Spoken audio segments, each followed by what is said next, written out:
Okay, well, hello and welcome to another one of these Inside Nobody live streams. I'm Barry O'Reilly. I'm the Chief Incubation Officer at Nobody Studios. And today we're actually going to talk a lot about culture. And one of the things that's most important, or we've found as we've built this company with a team sort of spread throughout the entire world, is how do you create culture in a remote first business? And many people have actually challenged us to say that it's not possible, but we're here to debunk that with the lady of the hour, what we like to call our Chief Culture Officer, Sejal Thakker. How you doing, Sejal? Hi, welcome to the show. Thank you, Barry. Thank you so much. I'm excited to be here. Now, look, your story is absolutely fascinating. I think how you have come into this world of culture and civility, I think, and working with companies, especially our company, to create this great culture that we constantly are working on, constantly refining and tweaking and learning how to do as we go. So can you just share a little bit of your background with people? Because I just think it's such a fascinating origin story about how you've got into what you're doing today. Yeah, absolutely. So, I'm I call myself recovering employment law attorney, right? So, for about 10 years, I was a defense attorney representing leaders. And so I was, working primarily on cases that dealt with harassment, discrimination, and retaliation, and just working with companies. And what I saw there was that, I felt like I was coming in too late. By the time the lawsuit happened, there wasn't really much we can do to help fix the situation. By this point, it's already toxic. Lives have been impacted, both physically, mentally, financially, etc. And I felt like I just wanted to do something differently, and so I just did a complete flip. And I said, how do I come in and provide help to companies and helping to create better cultures to begin with, so we don't end up in court and we keep those employment law attorneys away, right? So that was kind of my funny tag theme at the beginning, is like, let's keep those darn employment law attorneys away. And so I started my own company, and I said, I'm going to just do training is one area that I wanted to focus in on. I did investigative work.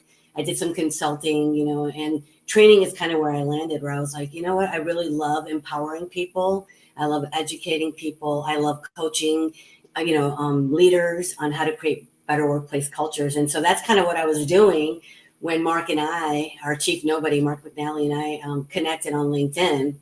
And this was right at the beginning of the pandemic. And so I'll tell you more about that as we get going here.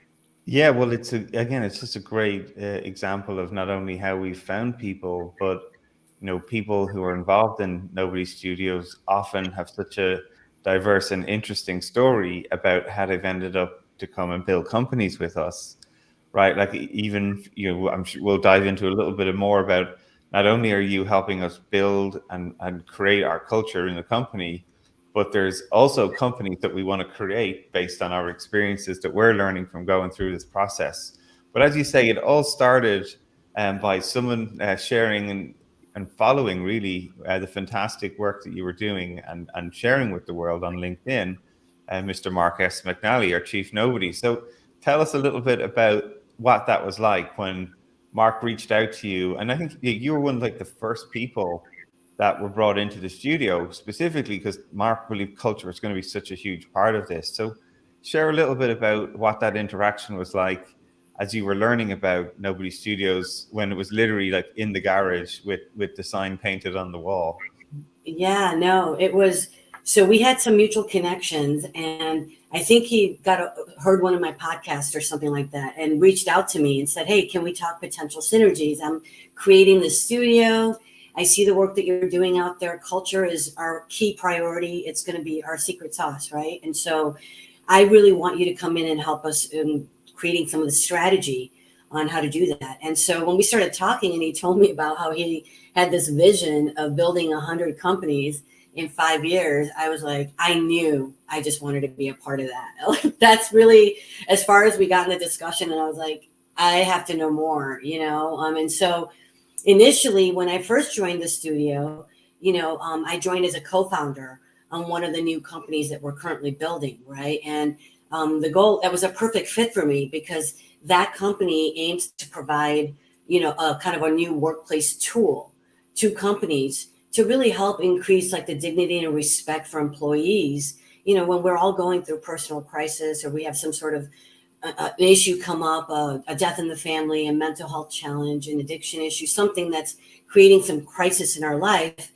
so we want to give people, an employers, a tool to help them navigate through that situation with these employees so that the employee can, get through that challenging time. So I really loved that idea of that company.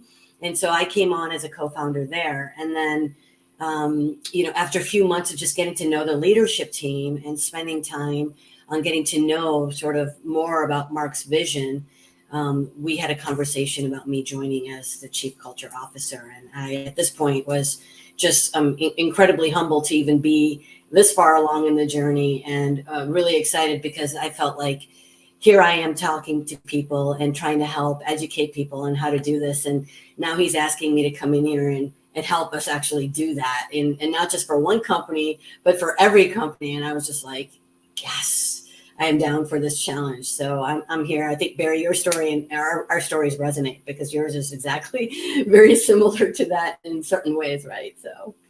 Yeah, it's funny. It's one of these things I think we keep finding is when we tell people we're trying to do 100 companies in 5 years, some people look at us and go, that's crazy, and turn away. But then there's the folks that go, tell me more, and want to like double click and go in further. And I think that's, in a way, it's an example of our culture, right? It's like those are the type of people who do well, right? Because they naturally curious. They look at problems and go, tell me more. They think about how can we actually take this challenge as an opportunity to do something differently. And I think it speaks a lot to the type of characters that are here. So maybe just to help people elaborate a little bit more, we've got a sense of our cultures and our values that we really represent. Could you share some of those with people, and maybe even a little bit of how they've evolved along the way as we've continued to sort of learn our way through what actually our culture is and how we define it? Absolutely. I mean, and this is just, it's a great conversation that we're having because, like when I joined the studio, right, we had values and core values that we've lived by. And, I've been here a while now. And so recently I've gone back and talked to a lot of our nobodies about sort of how our values are practiced and so forth. And I've just learned so much. And so I'll just, we're a people first culture, and what we mean by that is, look, we value our people. So we encourage each other to take care of ourselves first and foremost, right? Above everything else. And so we're constantly knowing that we have to be flexible. There's going to be things that are going to happen in people's lives. Jobs are going to change, roles are going to change, personal crises are going to happen. And we have to be flexible with our nobodies. I mean, just in the past few months, Barry, and you know about this, we've had several members of our leadership team, of our nobody team that have really dealt with some personal crisis. And it's been just magical to watch how we've all kind of come together. We step in, we have each other's backs, and it's just beautiful. And it's because we're all here because we truly care about each other, and we're not perfect, right? And that's part of being people first is we're always going to be committed to learning and doing this hard work. And so that's our people first, and I've just seen so much, in some of our other core values of, operating with trust and transparency. I mean, at the rate that we want to go, at the scale that we want to achieve, we have to trust each other. And so we have to be open with each other and honest about the mistakes, our successes, our failures, so that we can continue to grow quickly, right? And adapt. And so, yeah, I mean, and then just the other thing, I mean, look, I'm in California, and you're all the way on the other side of the, you're in the Philippines. And so we're a globally distributed company. And so that is a huge piece of sort of what I've really enjoyed doing here is just making sure that when we've got people from all our different cultures and different time zones, that we make each other feel like we belong and that we're included. Right. Yeah, and I So, think they're yeah. all great examples. Yeah, like you say, like we have as a leadership team gone through and had to support various different members, whether they've had personal issues or areas that they needed to take a step back to support their own family. I think it's been inspiring to see how we have prepared for one another. Like, it's a big ask. Building startups is hard. It's a tough challenge. You're sacrificing, trading off whether it's home life, work life. There's a lot to give, and I agree. I think we've done a fantastic job at that. being globally distributed is so interesting, right? I always think that there's so many cultural nuances from the different countries and regions that all of us have grown up in, that we live in, that we reside in. Learning how to collaborate with people from different parts of the world and recognizing like what behavior means in one country versus another. It's been fascinating to see us like find our sort of rhythm to make that happen, as well as another fascinating point that you sort of bring up, right? I think today we have more than the majority of our team are in people here in Manila, with people in Israel, with people in Dubai, with people in London, Germany, all of the Americas. Like it's really fascinating, and finding ways to collaborate as well remotely, asynchronously, or finding ways to do phone calls that work when we need to actually do complex collaboration. It's always a fascinating thing.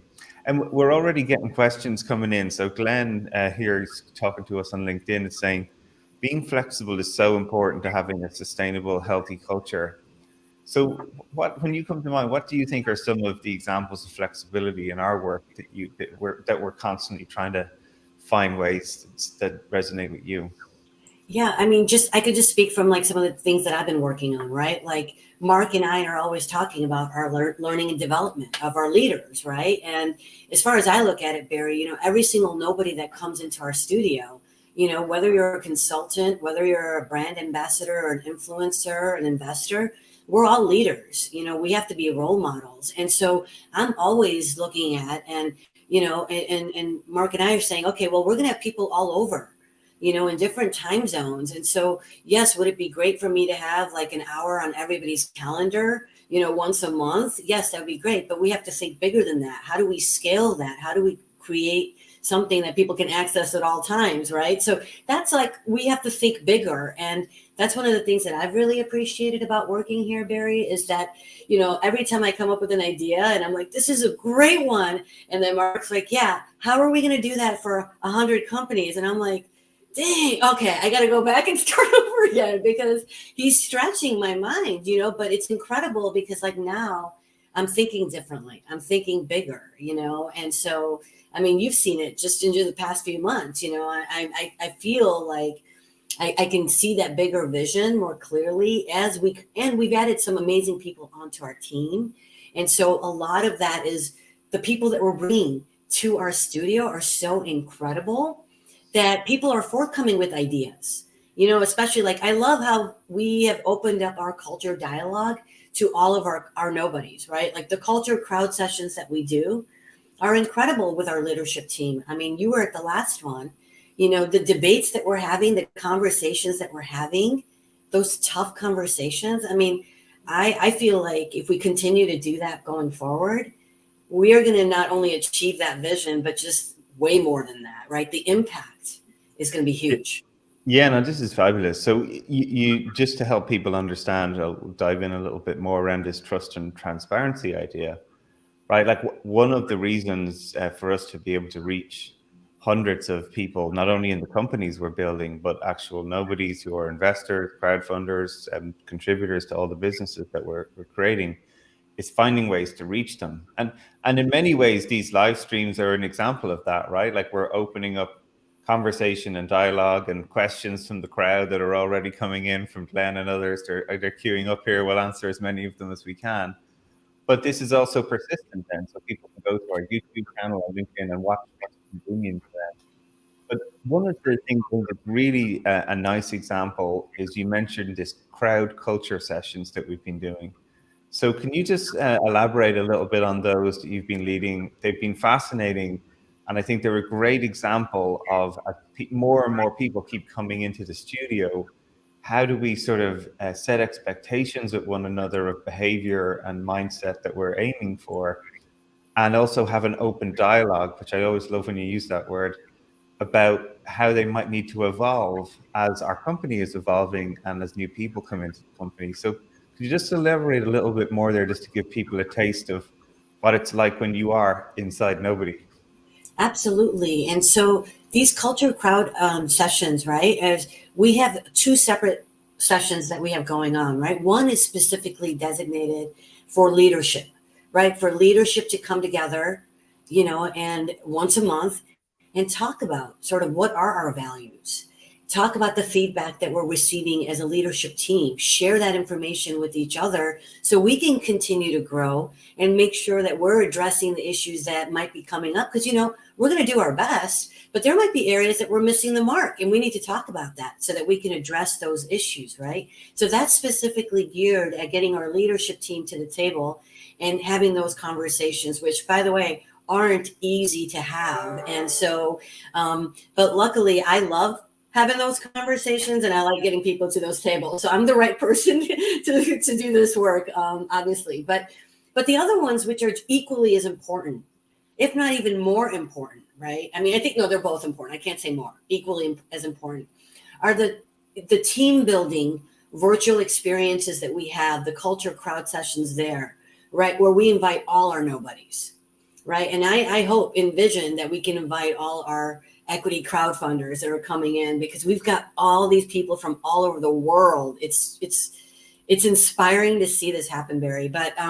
But those sessions are specifically designed to bring our nobodies together, right? To create these experiences where we can come together and talk about like why we're here, why we joined this journey, where we expect to be, to celebrate, to have some fun together, And so we've done a couple of those team building experiences, and they've just been so incredible. People come out of there feeling like their batteries have been refilled, I mean, I think you said that at the last one, right? And so yeah, it's just we're doing some innovative stuff. And I always tell Mark, and I tell our teams, like, start small. The impact is huge. It seems like it's only an hour a month, but the impact that it's leaving on people is huge, both within the studio and outside the studio. Yeah, and so loads of questions starting to come in on various different channels here. So again, if you have questions, please put them in the comments, the chat. We're going to try and respond to a couple of them here. There's no better lady than Sejal to answer this. She really enjoys them. But one of the questions we have from Gord here is about thinking about neurodiversity and thinking about all the different aspects that go into making great high performance teams. So could you just share again, Sejal, you're deep in this work, and you're working with companies, both obviously Nobody Studios, but you're based in San Francisco and Silicon Valley, and many other companies around the world that you work with. So can you just sort of share a little bit on your perspective on the diversity overall, because it's such a broad topic and there's so many specializations, and I'd love people to hear your thoughts on them, because I think they're fantastic.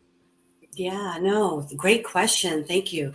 I mean, look, this is a huge part of the work that I'm doing, right, at the studio as well. I mean, one of the first things I came in was I created like a checklist for our hiring process to minimize bias, because we are going to be global. We have global distributed people everywhere. And so, helping our nobodies, not only our leadership team, but everybody understand that because we're going to be diverse, meaning diverse in the ways that we think, in our beliefs, in the ways that we communicate, in the ways that we're going to be creative, in the ways that we're going to be high performing. Diversity to me just means that we're going to be different from each other in all aspects, right? And we want to attract all of that diversity to the studio. And so one of the areas that I really want to focus on too in 2023 with the studio is really this, this concept of unconscious bias, and helping our nobodies understand what that's about, so that they can recognize it, whether they're building companies with us, whether they're part of our talent, right? But we all need to understand that, because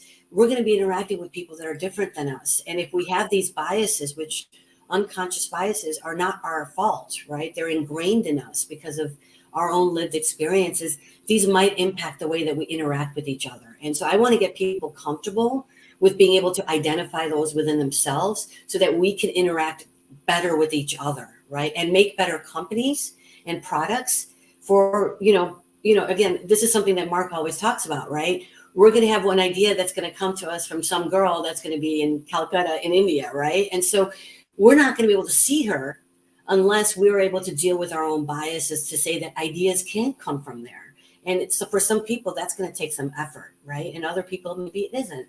And so thank you. That's such a great question. So diversity is just in all aspects, not just representational, which is what a lot of people think, but also cognitive, right? And all the other aspects of diversity that go along with it.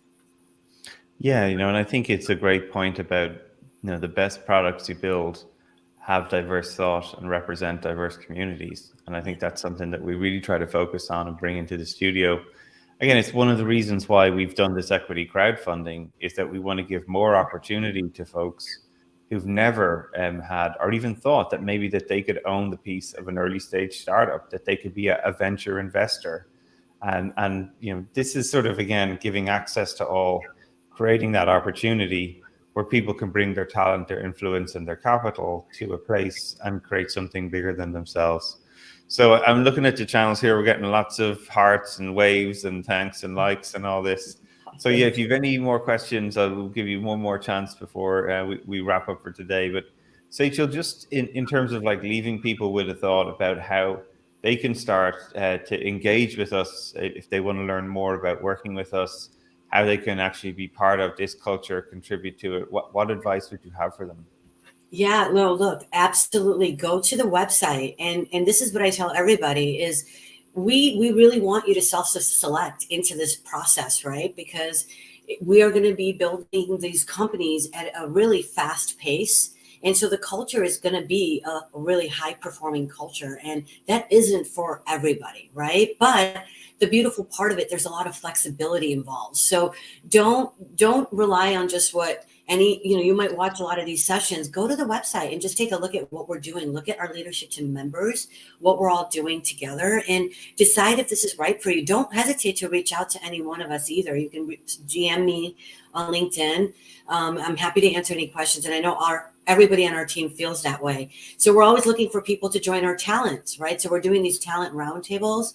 That's a great way for you to just come, ask your questions. Now we're doing these equity crowdfunding roundtables. So if you want to get involved and you want to invest, like, it only takes $100 to invest in the studio. So come check out there and ask all your questions. And so, yeah, there's so many different ways to get involved with the studio. Right on. Yeah. So for those listening today, there's a talent roundtable literally at this time tomorrow. So you can join us for one of those. Our crowdfunding roundtables are every Friday. So keep an eye out for those. Make sure you subscribe to the channel, follow us on LinkedIn, Twitter, YouTube, whatever your favorite channel tends to be. Sejal, I know you're going to be back. I can see us doing crowd culture events now, even on this live stream, even more as we have more and more Nobody's growing. Thank you for your time today. Thanks for all the questions, folks. It's great to see you, and we look forward to having you on the show again soon.